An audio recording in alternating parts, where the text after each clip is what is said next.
নমস্কার বন্ধুরা, শুরু হয়ে গিয়েছে মাঘ মাস। আর মাঘ মাসের শুরুতেই রয়েছে মাঘী অমাবস্যা বা মৌনী অমাবস্যা, যেই অমাবস্যা অত্যন্ত পবিত্র একটি অমাবস্যা। এই অমাবস্যায় আপনারা বাড়িতে মা কালীকে পুজো করতে পারেন। কিভাবে পুজো করবেন তা আমরা জানবো। তার সাথে আমরা জেনে নেব, যেটি বন্ধুরা অনেকেই প্রশ্ন করেছেন, 18 জানুয়ারি নাকি 19 জানুয়ারি কবে পালন করবেন এই অমাবস্যা তিথি। পঞ্জিকা অনুসারে সঠিক সময়সূচি, কখন অমাবস্যা তিথি শুরু হচ্ছে কখন শেষ হচ্ছে সেটি জানবো। তার সাথে ব্রত উপবাস এবং নিশি পালন কবে রয়েছে, এছাড়াও অমাবস্যার যে পুজো করবেন সেই পুজো করার শুভ সময় কি রয়েছে, পুজোর উপকরণ কি কি লাগবে, পুজোর নিয়ম, পুজোর মন্ত্র, এছাড়াও এই দিন আপনারা কি খাবেন কি খাবেন না, কি কি নিষেধ রয়েছে, সমস্তটাই আজকের ভিডিওতে রয়েছে। তার সাথেই আমরা জেনে নেব এই দিন গঙ্গা স্নান এবং দানের শুভ সময় কি রয়েছে। তো চলুন বন্ধুরা, আর দেরি না করে ভিডিওটি শুরু করা যাক। যদি আমার চ্যানেলে নতুন হয়ে থাকেন অবশ্যই চ্যানেলটি সাবস্ক্রাইব করে এবং ভিডিওতে একটি লাইক করে শেষ পর্যন্ত সাথে থাকবেন। আশা করি ভিডিওটি আপনাদের জন্য খুবই হেল্পফুল হবে। ভিডিওটির মূল পর্বে যাওয়ার আগে মা কালীর যারা ভক্ত রয়েছেন অবশ্যই কমেন্ট বক্সে লিখুন জয় মা কালী। বছরের প্রতিটি অমাবস্যার নিজস্ব তাৎপর্য থাকলেও মাঘ মাসের অমাবস্যা অর্থাৎ মৌনী অমাবস্যাকে সকল অমাবস্যার মধ্যে শ্রেষ্ঠ বলে মনে করা হয়। এই তিথি ধর্মীয় আচরণ, আত্মসংযম এবং আধ্যাত্মিক শুদ্ধতার প্রতীক। মৌনী অমাবস্যার নামের মধ্যেই রয়েছে এর মূল ভাবনা, অর্থাৎ মৌনতা বা নীরবতা। বিশ্বাস করা হয় এই দিনে নীরব থেকে আত্মসমালোচনা এবং ঈশ্বরকে স্মরণ করলে মন ও আত্মা উভয় পরিশুদ্ধ হয়। তো চলুন বন্ধুরা, প্রথমেই আমরা জেনে নেব যে মৌনী অমাবস্যা কখন থেকে শুরু হচ্ছে এবং কখন শেষ হচ্ছে। মৌনী অমাবস্যা বা মাঘী অমাবস্যা তিথি শুরু হচ্ছে 17 জানুয়ারি 3রা মাঘ শনিবার রাত্রি 12টা 14 থেকে। অমাবস্যা তিথি সমাপ্ত হবে 18 জানুয়ারি 4ঠা মাঘ রবিবার রাত্রি 1টা 31 অর্থাৎ উদয় তিথি অনুসারে 18 জানুয়ারি 4ঠা মাঘ রবিবার দিন ব্রত উপবাস এবং নিশি পালন রয়েছে মৌনী অমাবস্যার।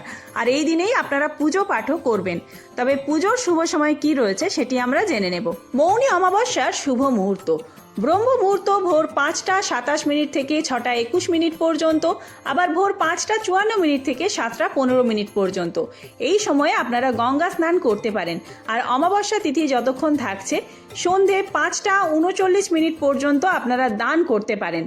অমাবস্যা রাত্রি 1টা 31 পর্যন্ত থাকছে, এর মধ্যে আপনাদের পুজো করে নিতে হবে। পুজোর সবচেয়ে শুভ সময় থাকছে সন্ধ্যা 7টা 50 থেকে শুরু করে রাত্রি 11টা 53 মধ্যে। এছাড়াও এই দিন অভিজিৎ মুহূর্ত থাকছে বেলা 12টা 10 থেকে শুরু করে 12টা 53 মধ্যে। অর্থাৎ আপনারা যারা সকালে পুজো করতে চান তারা 12টা 10 থেকে 12টা 53 মধ্যে করতে পারেন। এই অমাবস্যায় আপনারা কিভাবে বাড়িতে পুজো করবেন প্রথমেই বলে রাখি, কিছু বিশেষ উপকরণ আপনাদের দরকার।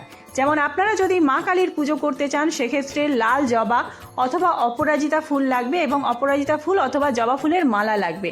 তার সাথে মাকে নিবেদন করার জন্য 5 রকমের মরশুমি ফল, মায়ের জন্য ভোগ নৈবেদ্য যা কিছু অর্পণ করতে চান সমস্ত কিছু আগে থেকে আয়োজন করে রাখতে হবে। এছাড়াও অন্যান্য পুজোয় যেরকম ঘট, আমসার এই সমস্ত লাগে সেই সমস্ত জিনিস তো লাগছেই। তার সাথে ধূপ, প্রদীপ আর ধুনো অবশ্যই লাগবে।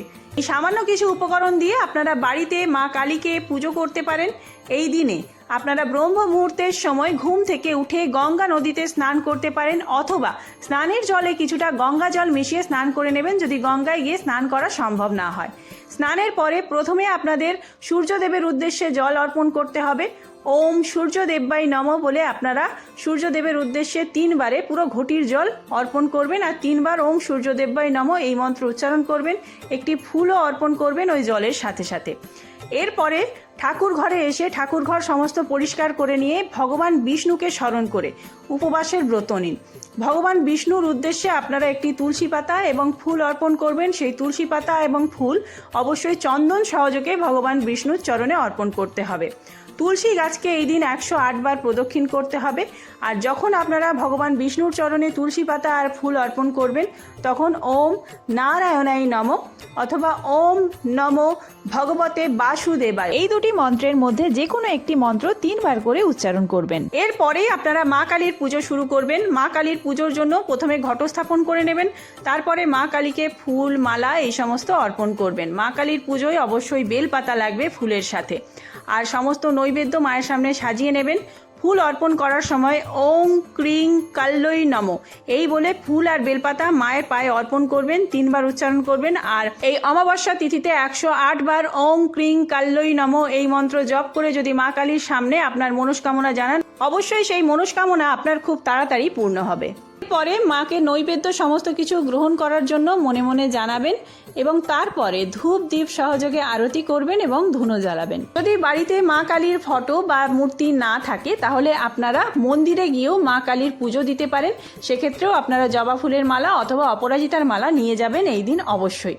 এছাড়াও যারা এই দিন উপবাস করছেন বা পুজো করছেন কি খাবেন, আপনাদের অনেকের মনেই এই প্রশ্ন রয়েছে।